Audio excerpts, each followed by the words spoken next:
Welcome to It's Our Money with Ellen Brown, a look behind the curtain of global finance and monetary control with one of the foremost experts in the field.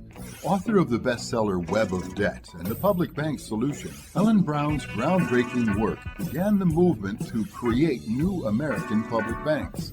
We'll look at issues surrounding the world of money and the systems and powers that control it, as well as the progress being made on the public banking frontier. The program is underwritten by Public Banking Associates, a national consultancy of experts advising government leaders pursuing the creation of their own public banks at publicbankingassociates.com. We have this collusive arrangement between politics and finance, whereby the political power gets to spend beyond its tax revenues, and the financial power gets to control credit and lend money into circulation at interest. Actually, the only qualified issuers of money are producers of real value, because money should be a virtual representation of the value that's in the market already available to be sold. But that's not the kind of system we have, and that's the kind of system we need to create. That's Professor and author Tom Greco, our guest today on It's Our Money, describing how the hard outlines of our bank interest-driven monetary system dominates human affairs the world over. Hello, and welcome to It's Our Money with Ellen Brown. I'm Ellen's co-host and senior advisor to the Public Banking Institute, Walt McCree. Today we're going to examine a fundamental aspect of our monetary system that has run its historical course to the edge of viability. That is, the interest-driven amassing of debt that is now so humongous that a great reset or some sort of jubilee forgiveness of debt needs to be figured or factored. When you consider that most of our money is created by private banks when they make loans at interest, and that money needed for repayment of the interest is never created, you see that there is a logical impossibility that debt can ever be fully repaid, and that those who hold the strings to that debt are the inheritors of the earth's financial power. Tom Greco proposes a new, locally established, value-based monetary system that skirts the problems of interest-bearing debt. Such evolutionary ideas of monetary systems are emerging in various forms across the world, and Tom Greco describes their underlying methodology. Later in the program, we complete Ellen's conversation with historian Matt Ehret, discussing his second volume on The Clash of Two Americas, an in-depth recounting of the issues that have shaped our continent's political and economic development. Let's join Ellen's conversation with Tom Greco now.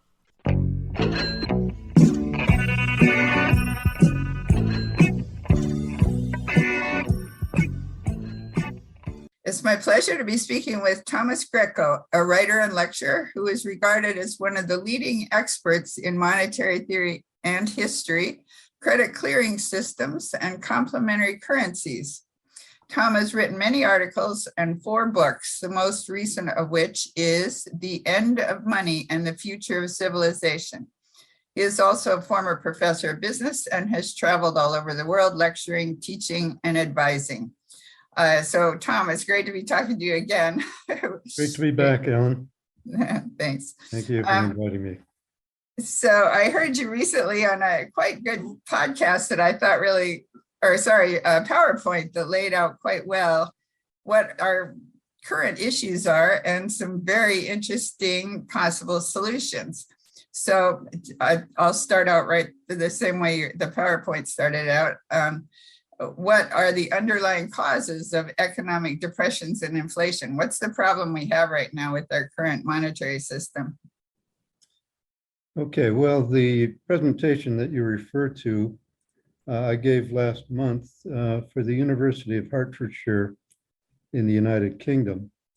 And I titled that slideshow, The End of Money, Interest, and Debt, which is something that is hard for people to conceive because they've been so much a part of our experience for the last several hundred years. So basically, what I tried to outline there was the basic problem that we're facing, which is an interest-based debt money system that is causing a growth imperative. Now, economists, they don't like to talk about redividing up the pie in a more equitable way. All they want to talk about is if we grow the economy, we don't have to do any redistribution. Everybody will be better off if the economy keeps growing. But of course, there are limits to growth, and anything physical or material, nothing can keep growing forever. Eventually, you reach some kind of limit. And we see examples in nature, all kinds of examples, like populations of a particular species will grow somewhat to a point, and then you'll have a catastrophic collapse when they outrun their food supply or some other environmental factor comes into play. So basically, we have this growth imperative, which we need to transcend. And the basis for the growth imperative is the kind of money system that we've been under for the last 300 years at least. I trace it back to the founding of the Bank of England in 1694. Actually, central banking goes back earlier than that, but the central bank of the Bank of England was the model for central banks that have proliferated around the world to this point. Basically, the problem was that the King William III, was fighting a war against France, and he was unable to raise taxes sufficiently to continue to fight the war. So William Paterson and his cohorts came to the king and said, if you let us found the Bank of England and lend banknotes into circulation at interest, we will make sure you get all the money you need to fight your war. So that's the Faustian bargain that was set back then and has been replicated in virtually every country around the world from then to now.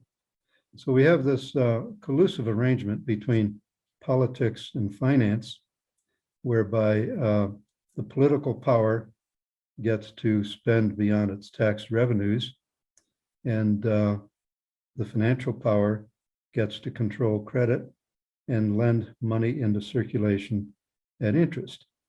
So actually, the only qualified issuers of money are producers of real value, because money should be a virtual representation of value that's in the market, already available to be sold, or soon to arrive in the market and ready to be sold. But that's not the kind of system we have, and that's the kind of system we need to create. So we have this debt imperative. When I tell people how money is created, they have a hard time accepting it because it's so simple. As John Kenneth Galbraith, the noted economist of the 20th century, said, the way in which money is created is so simple that the mind is repelled. And basically, the way money is created is when banks making loans at interest. They make two entries on their books. They take, for example, your signature on a mortgage note, which is an asset to their accounts, and they make a deposit to your account, which is a liability. So with two entries on their ledger, they've created money, and they've created the basic principle of the loan. But as time goes on, interest accrues on the loans. And of course, they didn't create the interest, so there's never enough money. The stock of money is never sufficient for everyone to repay what they owe to the banks. So that's why we've seen this continual exponential expansion in debt in both the private sector and the public sector. And it's just going astronomical, especially in the last decade or so. So what we have is this debt growth imperative, which forces the borrowers, that's all the players in the economy that take loans from the banks, it forces them to compete with one another in the marketplace to try to accumulate enough revenue to service both the principal and the interest that's due on their debts. So this is all outlined in the PowerPoint that I showed during that presentation you mentioned. And it's available for people to see and download on my website, beyondmoney.net. So we have this debt growth imperative, which leads to an economic growth imperative. And of course, as I said, growth cannot continue forever in any material sense of the word. So we had, back in the 1970s, a publication called The Limits to Growth, which was basically sponsored by the Club of Rome.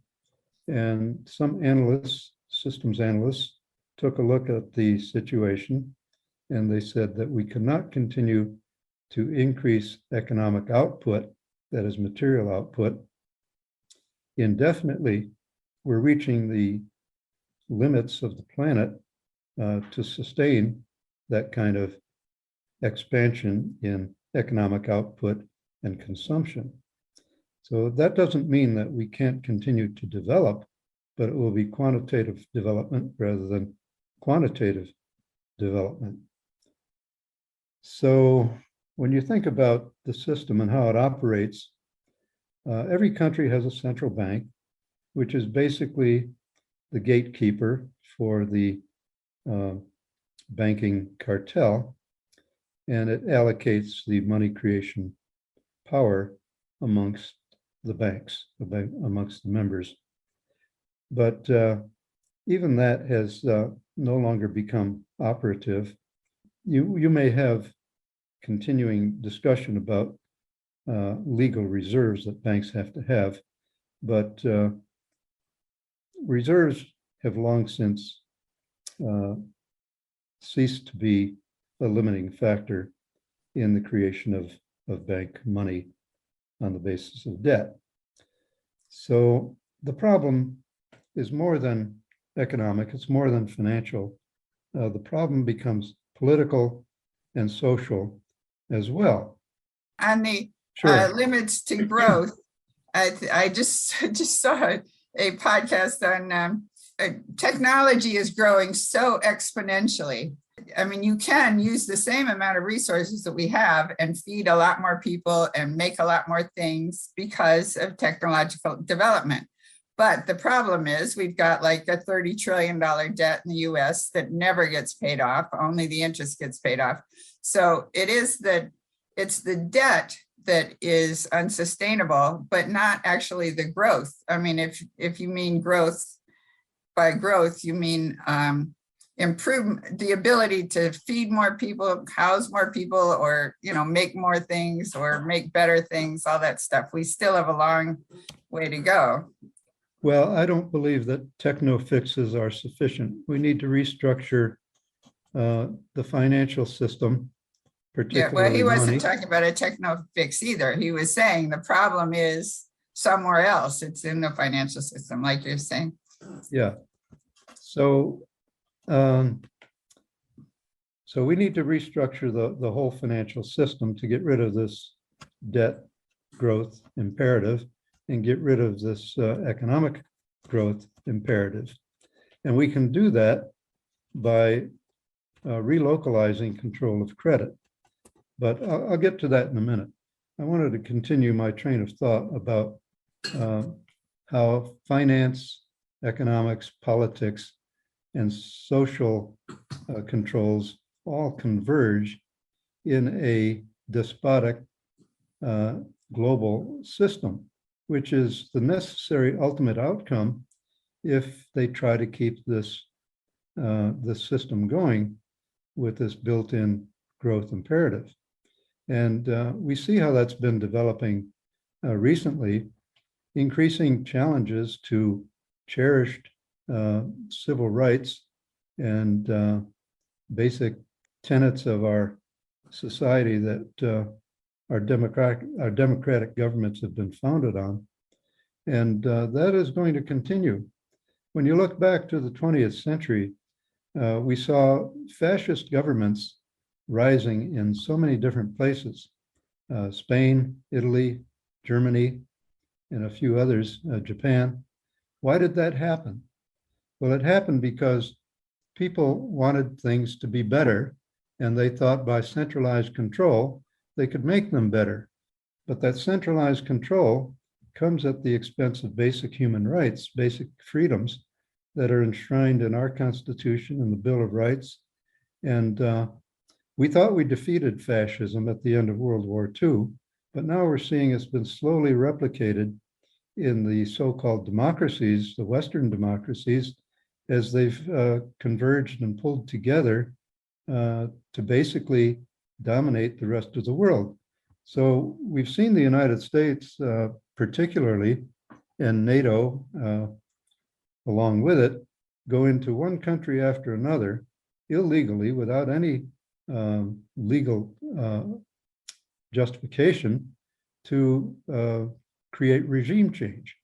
You know, we've done it in Somalia, we did it in Iraq, we tried to do it in Afghanistan, we've been trying to do it in Syria, we've been doing it in a different way in the Ukraine through co-optation and trying to install puppet government there.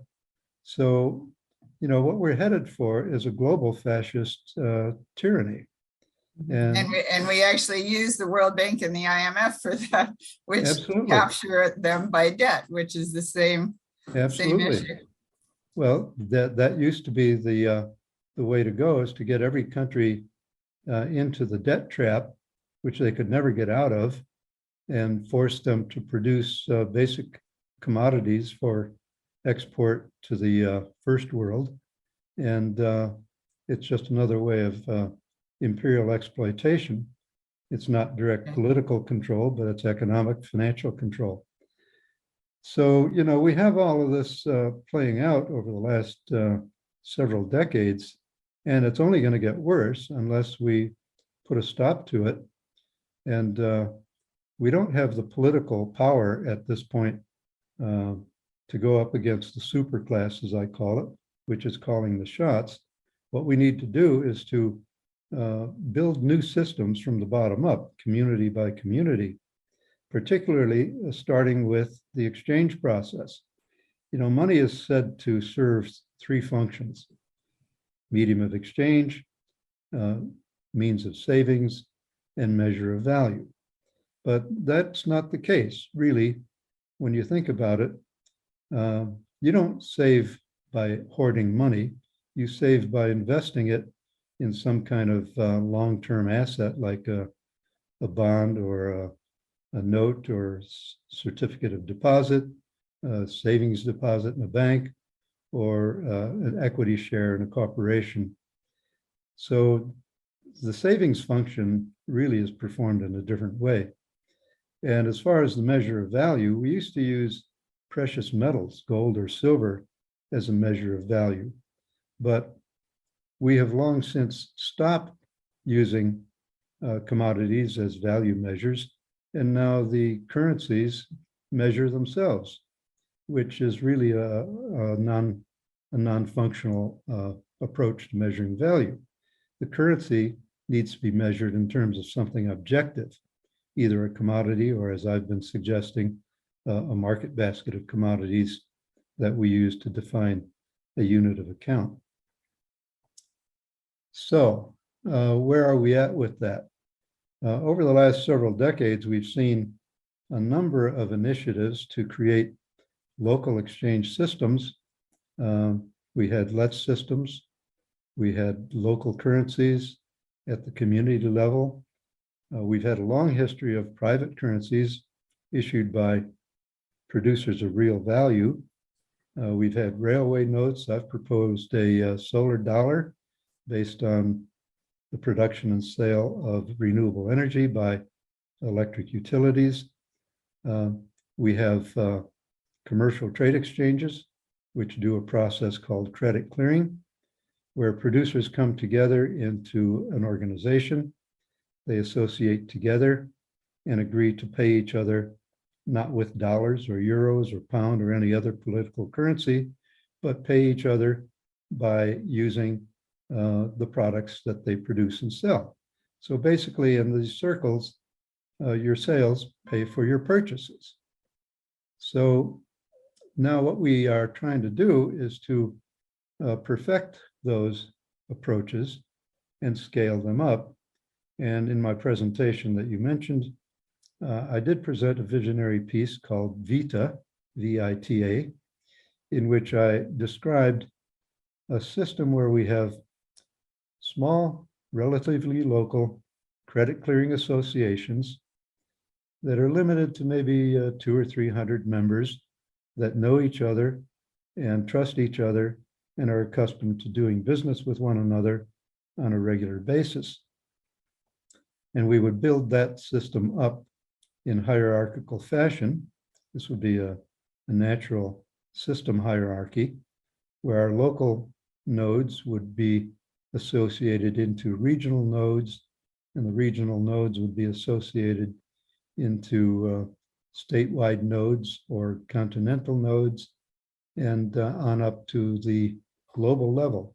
So we might have 4 or 5 different layers in this natural system hierarchy where we have credit that's controlled at the local level, but is globally useful. So if you want to buy something from somebody in a foreign country, you could still do it using your local credit.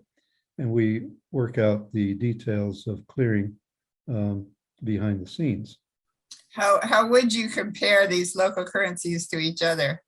You still have a standard basket of currencies, and that's your measure, or basket of goods, and that's your measure of. Yeah. Well, ultimately, we need to define an independent standard of value. And as I said, my proposal has been to use a market basket of basic commodities that are commonly traded and use that to define a unit of account. But, you know, in the interim, we can continue to use the particular political currency units as measures of value.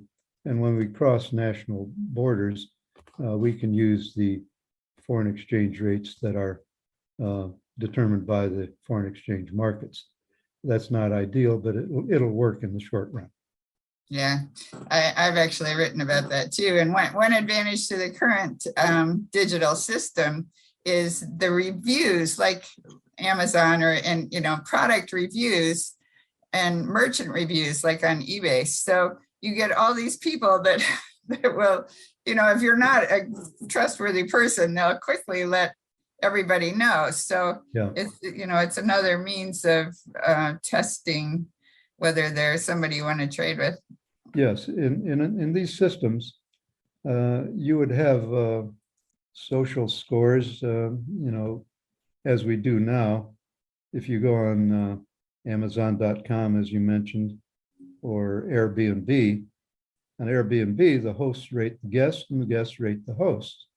And they do it simultaneously before these ratings are posted. So, the bad actors are quickly identified and weeded out, or they correct their behavior.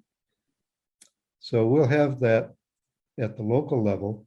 And with the small local nodes, it's easy to help people correct their bad behavior because if you're a part of my local node and we know each other and you do something that isn't acceptable to the rest of the group, we'll let you know about it pretty quickly and give you a chance to straighten up. So that's more ideal than trying to punish someone after the fact. I saw a proposal recently for a cryptocurrency. Currently, most cryptocurrencies are not backed by anything, but this would be a cryptocurrency backed by futures. So a group of farmers could form a food currency, for example, that was redeemable at some time in the future for the crops or the produce that was produced by the money that came in from this currency. So people would be willing to trade it because it's like insurance against if we're going to have food shortages or if food prices are going to go way up, you can cash your food coins in for food at some future time. Right. Yeah, let's pursue that a little bit. You could organize a group of local farmers, and some of us are trying to do that here where I live in Tucson. You could organize a group of local farmers and have them jointly issue farm currency. And it could be crypto, doesn't have to be. And they could spend that into circulation by buying the things that they need to produce their crops. They could perhaps pay their employees to some degree with their farm currency. And they, of course, would accept that currency back in payment for the farm produce that they sell. So that's the reciprocity circuit that I talk about. Currency is created when somebody spends it into circulation and another provider accepts it in payment, and it circulates any number of times in the community. But eventually, when it comes back to the issuer, it gets redeemed for real value, in this case, farm produce, and it gets extinguished. So the currency has a beginning and an end. It's created and it's extinguished. It's created by the act of spending, and it's extinguished in the act of redemption, not in some other currency, but in goods and services that have been promised. Yeah, we're particularly interested, of course, we're all about public banking, local public banks. I know a state can't issue its own currency under the Constitution, but a city could. So, but the issue is, what would the city be issuing it against? As what would be the collateral that you could cash in on with the currency? I know California tried to pay with warrants in 2008, and they didn't want to take them back in payment of taxes because that would cut into their future tax base, and that was that's reneging on a promise. I mean, you can't put an IOU out there and then refuse to accept it back and redeem it. Well, but it would be better if we had some actual good or service to redeem it in, because we want to get more currency out there. If you're just taking people's taxes ahead of time, then you're not actually getting more currency into the system. You made a point that it cuts into your conventional money revenue. Yeah, well, that's true, but it also, by issuing it, you've cut down on your conventional money expenses. So it's a wash. But basically, a municipal government does provide services. Some of those we voluntarily subscribe to, and others we don't. In any case, we have to pay for them. So if a municipal government wanted to issue its own currency, it could do so on the basis of its anticipated tax revenues. But it has to accept them back in payment for taxes and fees, which are its revenue streams. You have mentioned before what has gone wrong with community currencies. Have been tried for decades, but they don't seem to get very far. And you've discussed what they've done wrong. Yeah, I made that point as well. Why community currencies haven't had more impact? You know, for the last several decades, we've had let systems springing up all over the world, particularly in the UK, Australia, New Zealand, a few in the US, but they no longer exist. Some of them still continue in the UK and other places. And basically, they do credit clearing, which is the effective means of your goods that you sell paying for the things that you buy. But with the case of lets, it was not business-based. It was individuals who aren't in regular business of selling things that are in general demand. For a let system to thrive, it has to have a major participation of local business communities. As far as the community currencies, the local currencies like Bristol pounds and Brixton pounds and so many others in the UK, Salt Spring Island dollars and Toronto dollars in Canada, and the Berkshires in the United States, these are all sold for cash. So we're not gaining any independence from the existing system by requiring the existing cash, political money, to be used to bring them into circulation. A proper currency needs to be spent into circulation when it pays for real goods and services, not when it's accepted for cash payment. So then we have a supplemental medium of exchange that's apart from the dysfunctional money and banking system that I described. So we need to do more of this. We need to spend local currencies into circulation. and that can be done by an individual business. During the Great Depression, this happened. One case that I mentioned in my book was Larson merchandise bonds, as they were called, one of many strip issues that were issued during the Great Depression. Basically, the Larson Company, which had many retail outlets in the Buffalo, Niagara Falls region of New York State, what they did was they paid their employees in part with their merchandise bonds. And they also, I think, paid some of their suppliers with their merchandise bonds, which they would then accept back in payment for anything that they sold in one of their retail outlets. So that completed the reciprocity circuit. The Larson bonds were spent into circulation when employees or suppliers accepted them in payment, and they were redeemed when those people brought them back and bought something from the Larson Company, and the Larson Company accepted their bonds back as payment. So this is the way a currency needs to be issued and redeemed, by real producers of real value who have something that's in general demand ready to be sold. And then for solving the interest problem, it seems to me the interest does serve some useful purposes, but how would you do want to be able to take out loans or advance of credit in some way, and whoever is going to give you the advance, I mean, if it's private credit, they usually want something for taking that risk. Good point. Good point.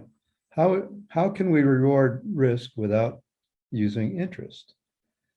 First of all, let me mention that these credit clearing circles, they allocate interest-free lines of credit.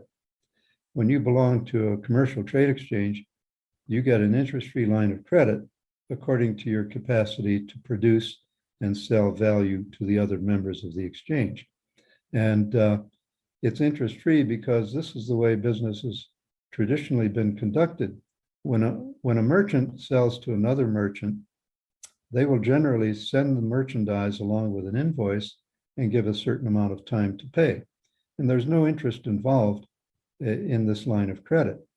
So we're just generalizing this interest-free credit to all of the members in the trade exchange according to the amount of value that they bring to the exchange and are ready to sell. So as far as the exchange process is concerned, there doesn't need to be any interest on exchange credit. Now, when it comes to long-term investments, that's another story. We could continue to do it with interest-bearing loans, or we could do it with non-interest-bearing loans. But if people are going to risk their resources on a long-term basis, they do deserve to get some return for taking that risk. Well, how can we do that? Well, we already have a way of doing that by taking an equity share or part ownership. Now, when you buy a share of stock in a company, that's basically what you're doing. You're becoming a part owner. You have an equity share, not a fixed dollar claim against the company, as you would if you bought the company's bonds.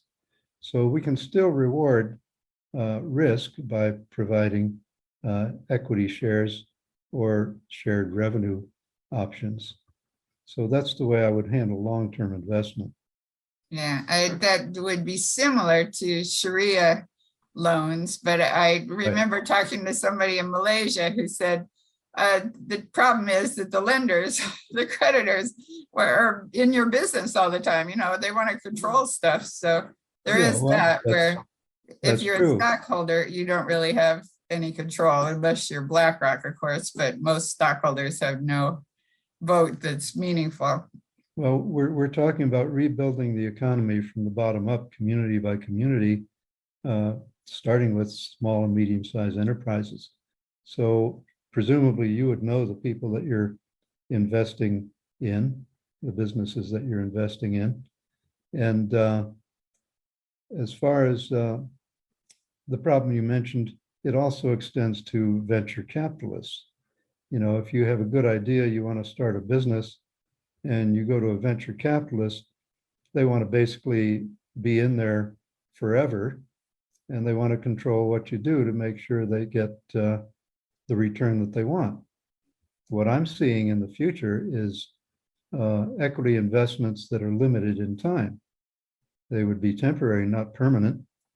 And once you get a reasonable return on your investment, you're out. You have to sell back that part of your interest to the entrepreneur. So this is much more a friendly way of doing finance. And I think it's a friendlier way to create a society. Right now, because we've given capital so much power and we've allowed the accumulation of capital to an unlimited extent by a few people, we're being dominated by those who control capital. But in the system that I envision, we will not have that concentration of capital. Capital will take its proper place alongside labor as an equal partner, but not as a dominator. So this is the kind of thinking we have to engage in and the kind of systems we need to build. Yeah, that's great. And I think it's an idea whose time has come, because there's so much interest right now in forming small communities. People are worried about food, et cetera. They want to be local. Go local is a very popular concept today. Right. So yeah, so thank you very much. I think we've come to our end of our time, but it's been super talking to you. Great, enjoyed it a lot. Thanks, Ellen, for giving me the opportunity. I hope can you remind me what your website is? The website is beyondmoney.net. Right, okay. Beyondmoney.net. Now, if you try to post that link on Facebook, they won't let you for some strange reason. But you can spell it out as I do. Beyond money as one word, then space, then dot as another word, then another space, and net, N-E-T. Okay, thank you. I've been speaking with Thomas Greco, a writer and lecturer, author of many books and articles. Latest book is The End of Money and the Future of Civilization. Website is beyondmoney.net. Thank you. Thanks again. Bye-bye. Bye.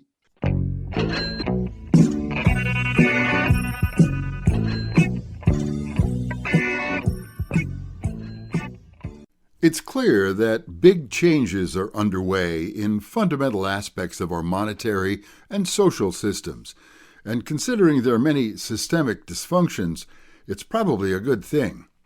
Let's rejoin Ellen's conversation with historian Matt Ehret as they discuss how history has led us to this moment. Right now we have the Great Reset going on at the World Economic Forum, which obviously resets are something that they do periodically when there's no way to deal with the debt. And right now it's the debt and the derivatives. So they have to start out, somehow they have to reset the games. And so that's what they're obviously up to. And it seems to me we're at the point where we have to come up with our own reset, our people's, like you said, about creating a vision or a model, I forgot the word, but anyway, a paradigm. We need to form our own paradigm. So what would you propose for that? The beauty of history is it gives you it's a real proof of principle scientific experiment. There's theories that are tried, that are tested, and you see what works or doesn't work. And that approach to history is what's been obscured from us. And it's like, no, looking at history from this other standpoint that I'm trying to get at is actually, though separated by many generations, it's very similar principles that are, I would say, even the same principles of good versus bad ideas that work or don't work. And the real crisis sets in when people often try to say, well, without having properly studied their history, they just say, well, whatever happened in the past, I'm just going to try to create something new. Because everything that worked in the past, everything that happened in the past brought us to the present bad circumstances, so they couldn't be good. The idea of the sovereign nation state, one thing, again, the Great Reset crowd is devoutly hateful of the idea of the sovereign nation state. They want to say that that's an obsolete thing and that we have to get rid of to create one world institutions that really care about the people and care about nature. That's really what we want to do. And, corporations and central banks, they're above the selfish, localized interest of a nation state. They care about the global community and the global environment. And that's why we should give them the control, as you've written about in your works, and I've written a bit about this too. They should control the Amazon rainforest, and they should control the American farmlands, and they should control our quotas of how much we're allowed to breathe CO2 into the world. They're the ones who are responsible and should decide those things, not selfish nation states. Now, the reality is nation states are an instrument created by human beings as part of the freedom struggle to emancipate ourselves from empire. That's why we have sovereign nation states. And so to have a strong sovereign nation state is important as a weapon, because this thing controlling the Great Reset, we see shadows of it with the Great Reset. It's very powerful. It's very centralized. It's global, and only a powerful weapon like the sovereign nation state can properly protect people and take away the ability of this parasite to keep its tentacles stuck into the host. So today, the right to emit productive credit through a national bank on a state and federal level, this is something that you've educated your readers on for many years. And this is a very important principle. Everybody has the right to not pay illegitimate debts. There's such a thing as a legit debt. And if you took a legit debt, you're obliged to pay it. But if you've been tricked into a usurious trap, no, you don't have to do it if it was designed to keep you enslaved, which that's been the past 80-year experience, especially in the post-war age, is IMF, World Bank, conditionality-laced loans that were designed to destroy the means of producing wealth by the victim countries who were unfortunate enough to receive those types of loans with those conditionalities that said that we'll give you the money at these extremely high interest rates on the condition that you don't use it for building this hydroelectric dam on your country, or using this to build something like, tap into the oil or other mineral under your soil in Nigeria in any way that is going to benefit the quality of life of your people. If anything, we'll let you do it under the condition that a foreign corporation goes in, controls your oil reserves to export to our consumer markets, which is what Henry Kissinger put forth in his NSSM 200. So the United States and any country that wants to survive the coming storm, and it's going to get worse before it gets better, has to revive that process that every great American president was tapping into that within varying degrees. There's and countries. The Chinese are actually tapping into it now with the Belt and Road Initiative, which is, more or less modeled on the American system. You could go into that a bit. Yeah, sure. Well, that's the punchline. So that's the sixth act. So my book is divided into 6 acts, with about, anywhere between 5 to 9 chapters per act. And the last act, Act 6. So Act 4 is on, or Act 5 is on the recolonization of the United States after JFK was killed and his brother was killed. So what happened from 1968 up until our present period, especially, and I spent a lot of time focusing on the 1970s as a point where the Trilateral Commission of Kissinger, David Rockefeller, Brzezinski was really taking control more and more of America's banking policy. People like Paul Volcker was a member of that Trilateral Commission, right? And it was rewiring the U.S. to break it away from its past better traditions and into this idea of a hegemon that would be part of the Anglo-American process of conquering the world and getting rid of all multipolar ideas of foreign policy and economics, and reducing everybody to one center of command above everyone else. That's what Zbigniew Brzezinski launched. A lot of the neoconservatives that later took power under Bush Jr., the monkey, these guys all came in under the Trilateral Commission sort of field of influence. And there was a little bit of pushback here and there in the 1980s, but overall the process was degenerative. And what I try to get across is that was all an economic reconquest of the United States. That was not the United States acting in its own sovereign interest. That's why JFK and his brother were killed, was because they were representing the actual sovereign interests. And this other thing came on. It was a coup. And people have to internalize that it was a coup. It wasn't something that happened 58 years ago. It's something that still is happening, even though people have died along the way, who were part of it. It's still a coup.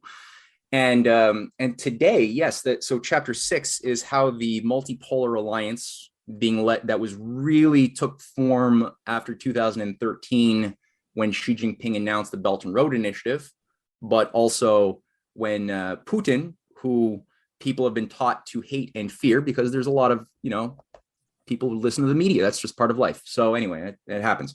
But Russia and China have integrated their two systems to become the bedrocks, along with Iran, which has now been brought in with a giant $400 billion deal finalized now to integrate itself as a major ancient civilization into the multipolar alliance that has as its defining policy the Belt and Road Initiative, or the New Silk Road. That was what Xi Jinping unveiled in 2013. In 2015 is when Putin started with his military capabilities, which are more advanced than China's. China's good at building economic things, like they could build a bridge or a high-speed rail or anything very effectively. And they have a lot of economic sovereignty because they didn't give up their national banks, whereas we did. They actually have 4 major state banks that emit credit for 10 to 30-year projects, like their Move South Water North project. That thing is going to be finished in 2055. That's a long-term thinking. We used to do that. We don't do that anymore. And that's also why there's now a big shifting right now in the Middle East. There's a hope for reconstruction in Syria, in Iraq, in Afghanistan, in Libya. There's real hope because the Belt and Road Initiative is coming through the Middle Eastern zone to connect east-west, but also throughout Africa, throughout the Arctic, as part of the Polar Silk Road. And it's being funded with it's an alternative financial architecture. And it's open for invitation that the leaders, they'll never tell you this on CNN or Fox News, but if you actually look at their speeches over the course of the last 7 years, the leadership of Eurasia has invited on multiple occasions the West to stop this zero-sum Hobbesian closed system thinking and instead join this open system, non-zero-sum process of cooperation and win-win cooperation, right? There's forms of economic activity that don't involve just one participant losing and the other one gaining by theft. Believe it or not, there's actually a way of doing things economically where you can make billions of dollars or more by doing things that benefit all participants. Let's say building a new infrastructure system in Kenya or in Ethiopia, which is what's happening with, the Chinese helping Ethiopia as a center of development of electrified rail and sanitation and education. It's all happening.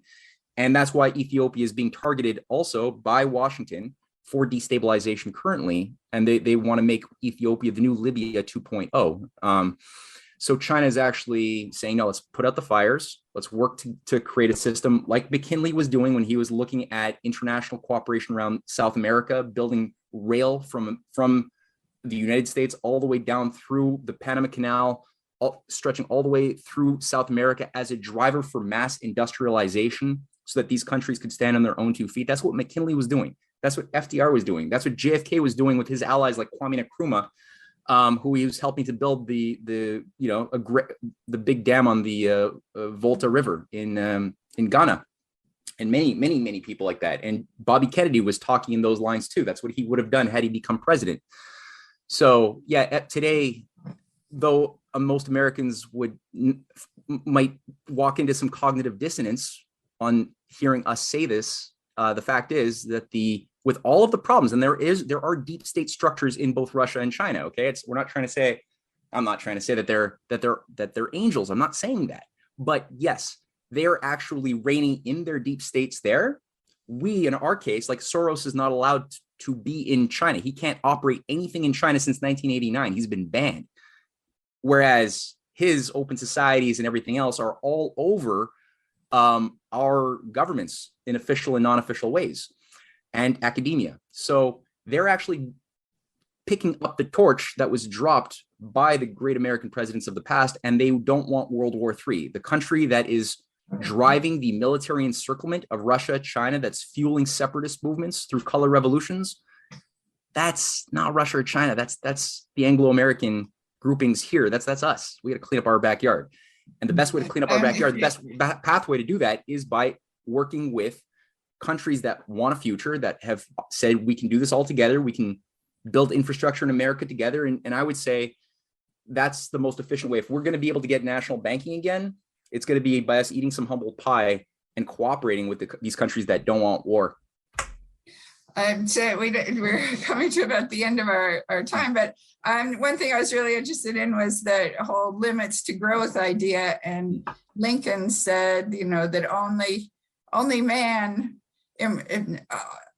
many animals can work or labor, but only man improves his labor. In other words, the Malthusian or eugenics approach is that we've got too many people because we're going to run out of supplies and stuff. But Lincoln's concept and I think the American concept in general, or whatever, it's not necessarily American, but the human concept, that what's different about us is that we have these brains and these imaginations and this ability to figure more efficient ways to use the resources we have, or to find more efficient forms of energy, et cetera, that it's a matter of having faith in our own humanity, whatever. I don't know. Good. You want to talk about that? Oh, that's beautifully said, inspirational Ellen. Here. Oh, no, you're great, Ellen. You're great. No, that's exactly it. I mean, you said it well. And yeah, the whole, when you really read some of these speeches, like what you just cited, Lincoln's Discoveries and Inventions, he thought that was that's his favorite speech from I think it was 1858. And yeah, it's very clear when you look at the terms of the battle that was being waged. Even then, it was how do you define human beings? Because the economic system, we're the only creature that creates laws, economic laws, political laws, cultural law. Like, we create rules, and when you put them all together, we call it a system. It's an invisible sphere that shapes us. It's tied to our culture. Animals, they are totally defined by their hereditary impulses, the material conditions of the biosphere of their ecosystem that they're born into. That is going to determine every other animal species. Their limits will be that, and at a certain point, if there's a drought, the mommy rabbits are going to eat their baby rabbits, and we're not going to put them in prison for that. That's just the way that nature works. It's not good or bad. It's devoid of that quality of morality. But it's fine the way it is, it's a precious thing, nature. But when you try to, do you know the book, The Origins of Consciousness and the Breakdown of the Bicameral Mind? No, I don't. Probably not. Well, so it's a Duke professor, but he said that, so animals are actually behaving based on the subconscious. It's just instinct. So they do it. Or even fear or whatever. It's a subconscious drive. And so he takes it back to the difference between the Iliad and the Odyssey. So in the Iliad, the hero always had the god by his side, and the god told him what to do, and he did it. And then in the Odyssey, the god is gone, and it's this, my God, why hast thou forsaken me type thing. And so in the Odyssey, the hero has to make his own decisions. So that's what I saw some other, I forget who, but anyway, saying that what it is to be human versus AI, for example, what it is to be human is that we make our own choices and we decide which way we're going to go. And so yeah, no, that's exactly it. Yeah, we're a creature of free will, and we have a conscience. We can free will. So, that's it. Yes. Yeah, like that allows us to improve our system, and we can choose to live by unnatural systems. A bird it's like thinking of a bird that is convinced that it's a fish, and for a while it might behave like a fish, but if it doesn't realize sooner than later that it's wrong and get back out there and learn how to fly again, it'll drown. Things are not going to go well. It'll be less capable of being happy as time progresses. And it's sort of like that with human beings. You could say that, yeah, the laws of the jungle are what defines us. It's pure selfishness, the ability of the weaker or the ability of the stronger to suppress the weaker, and race for diminishing returns in a fight for survival or something. You could say that, and for a while you could impose that onto the human system, that ideology that defines all of your other elements of the system. And just like that bird, over time, people will become more miserable, more depressed, all sorts of bad symptoms will happen. And unless you can get to the heart of the problem, which is that we're actually made in the image of a divine creative force, and that this is what Lincoln firmly understood, that we're the only creature to improve our craftsmanship. The beaver makes a dam. It's industrious, but it's the same dam today that it was building 5,000 years ago. Same dam. Yeah, same dam.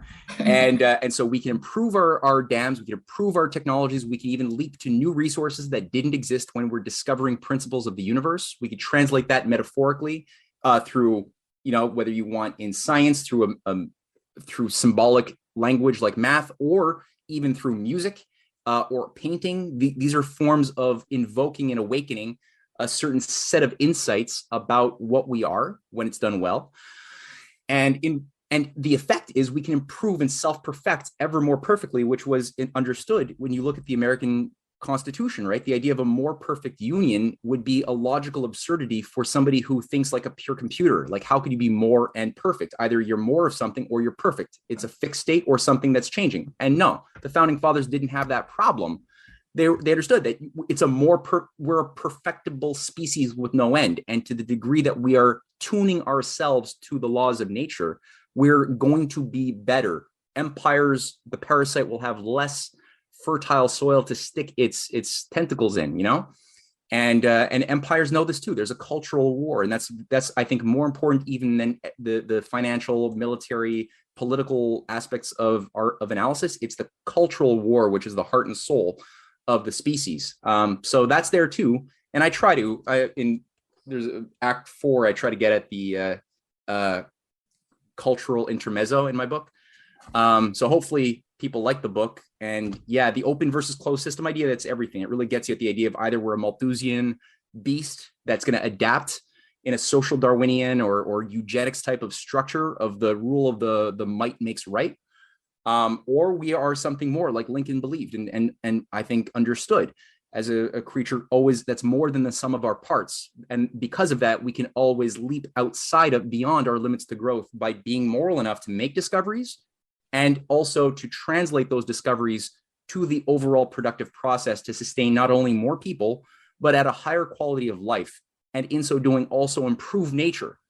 So usually we're told either you're going to have more people or you're going to have better nature, but you can't have both. I would say, and Lincoln was right, you can have both. And we're more, natural and happier when we do that. And empires don't want us to think so. Thanks. I've been speaking with Matthew Ehret, editor-in-chief of the Canadian Patriot Review, co-founder of the Montreal-based Rising Tide Foundation. His latest book is The Clash of Two Americas, Volume 2, The Unfinished Symphony. And I believe your website is canadianpatriot.org. That's it. Okay. Thanks, Matt. Hey, thank you. Well, that's it for this edition of It's Our Money with Ellen Brown. Our thanks to our guests, our sponsor, Public Banking Associates, and to you for listening. Be sure to check out Ellen's latest writings on the economy and the changing world of money by visiting ellenbrown.com. And for more information on public banking, visit publicbankinginstitute.org. For information on how local and state government leaders can obtain professional insight and counsel about public banks from key national experts, visit publicbankingassociates.com. I'm Walt McCree. See you next time on It's Our Money with Ellen Brown.